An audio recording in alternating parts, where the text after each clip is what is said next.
Je suis Madame Desplaines.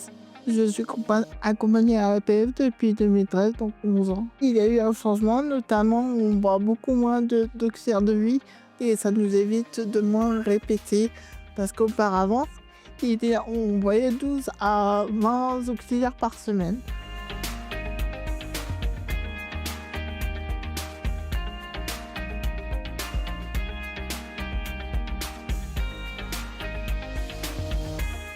Alors, l'envie de se lancer dans les équipes d'autonomes, elle repose sur un constat finalement très simple et partagé de l'ensemble des acteurs accompagnés par le SAD, qu'il s'agisse des personnes accompagnées ou des professionnels.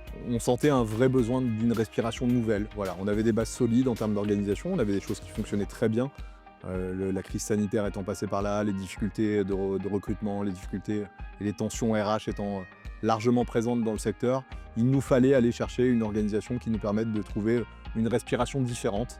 On a tout simplement regardé ce qui se faisait autour et essayé d'aller puiser dans d'autres modèles, dans d'autres façons de fonctionner, une façon de pouvoir faire ce pas de côté tous ensemble. Pour moi, il n'y a pas eu de déclic à proprement parler, mais si je dois citer un élément un peu plus marquant, je dirais la journée d'acculturation qui s'est déroulée à Brest. On a pu voir de manière plus pratico-pratique comment étaient organisées les équipes autonomes. Alors, le changement il s'est fait en plusieurs phases. On a d'abord construit tout le projet en équipe de direction. On a beaucoup travaillé ce qu'on appelle la boucle de communication en interne. Donc on est allé informer les membres du CSE et l'ensemble des professionnels du SAD qu'on a été rencontrés au travers 5 réunions que nous avons organisées sur les antennes de Plérin et Lannion. Et c'est vraiment à partir de ce moment-là où la dynamique s'est lancée dans le service. Les professionnels avaient envie et besoin d'un changement. Donc il y a eu un bon accueil quand on a présenté le projet.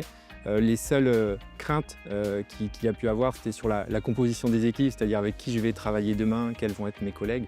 Mais on a quand même eu un accueil qui est globalement très positif. Les grandes étapes de la transformation, la première, ça a été une réflexion entre nous dans l'équipe de direction. Après, il a fallu passer par l'étape obligatoire, la présentation en CSE. Il est venu la recherche des financements, des organismes de formation. Par la suite, on est allé voir les professionnels, tous ceux qui étaient concernés par le projet, les personnes accompagnées aussi pour recueillir leur avis et leurs craintes aussi potentiellement.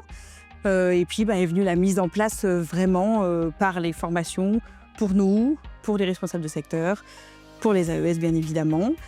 Dans un premier temps, on nous a parlé des équipes autonomes sur lesquelles j'ai été très enthousiaste. Et ensuite, nous avons fait la formation avec Compagnie. Il y a 1 an et demi, on a mis en place les équipes autonomes. Donc nous, on est l'équipe numéro 1 sur Lannion.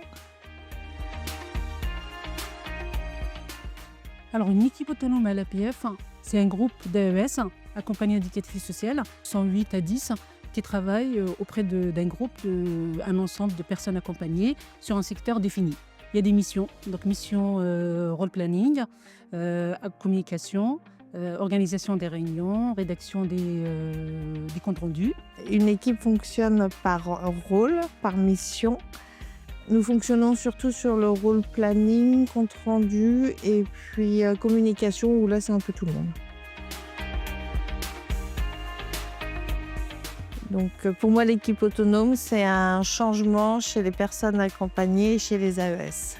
Ce qui a changé pour moi, c'est l'organisation du travail. Donc j'accompagne les équipes à se révéler en fait, à mieux organiser leur temps de travail et je reste toujours garante du cadre légal et de l'organisation avec les contrats des uns et des autres. C'est centraliser toutes les informations et s'assurer de les transmettre au bon moment et aux bonnes personnes.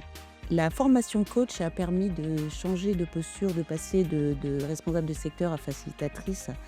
On a plus échangé sur la communication non violente. On a essayé en tous les cas, l'approche du coach a essayé de les amener à se révéler eux dans leur équipe. Ce que je remarque, j'observe tous les jours, c'est l'organisation en fait, du quotidien qui change par rapport à mon emploi du temps, par rapport au travail et mon accompagnement des équipes. Moins d'absentéisme, moins d'arrêt de travail. Et par rapport aux équipes, je les accompagne pour travailler tout ce qui est solidarité, cohésion et bien entendu l'équité dans l'équipe. C'est un grand changement dans ma vie. Il y a moins de personnes autour de moi, donc elles sont plus proches et plus à l'écoute de ma personne et de mes besoins. J'étais très sereine parce que j'ai déjà travaillé en équipe et je trouve ça plus simple au jour le jour.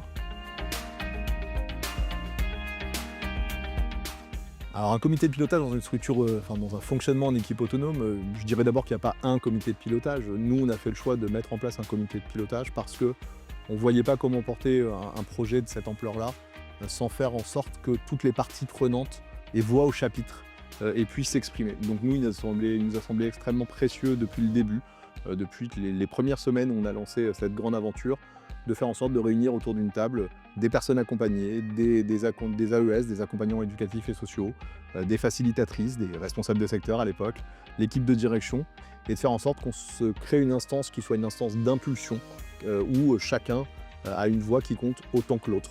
Voilà. Et c'est ça qui nous a permis, ensemble, de prendre des impulsions vachement intéressantes et de garder le cap pendant ces 2 ans, depuis le démarrage de la mise en place de ces équipes. D'être au comité de pilotage, cela m'apporte d'être présente et d'être actrice du comité de pilotage, de savoir ce qui se passe directement et ne pas être simplement spectatrice. Ma présence au comité de pilotage, j'espère qu'elle apporte en tant que personne accompagnée beaucoup de choses. Pour les personnes accompagnées, je suis accompagnée par l'APF depuis très longtemps, mais avec des AES depuis 2010, ça fait 14 ans. Il y a eu un changement, notamment on voit beaucoup moins d'auxiliaires de vie et ça nous évite de moins répéter parce qu'auparavant, on voyait 12 à 20 auxiliaires par semaine.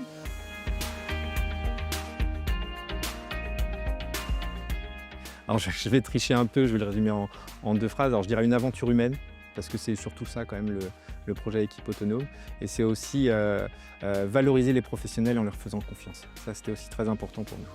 Je dirais que l'enfer, c'est pas forcément d'échouer, c'est de pas tout faire pour essayer.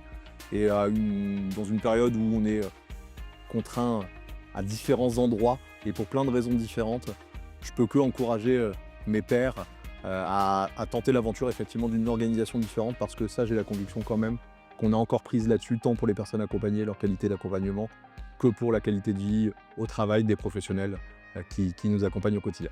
Moi, je dirais en fait c'est une philosophie de travail qui permet de trouver un équilibre entre une vie personnelle et une vie professionnelle. En une phrase, je dirais que ça a permis aux auxiliaires de vie de monter en compétence sur des missions spécifiques. C'est un grand changement dans ma vie. Équilibre vie personnelle et vie professionnelle. C'est très bien, mais pour moi, il reste encore du travail pour que ça soit vraiment abouti. Pour moi, c'est une belle aventure qui prend forme et qui va continuer à prendre forme pour aller vers un avenir plus serein pour tout le monde. Vive le travail en équipe. Oui, n'hésitez pas, la BF est en recherche d'auxiliaires, donc n'hésitez pas à rejoindre si le cœur vous en dit.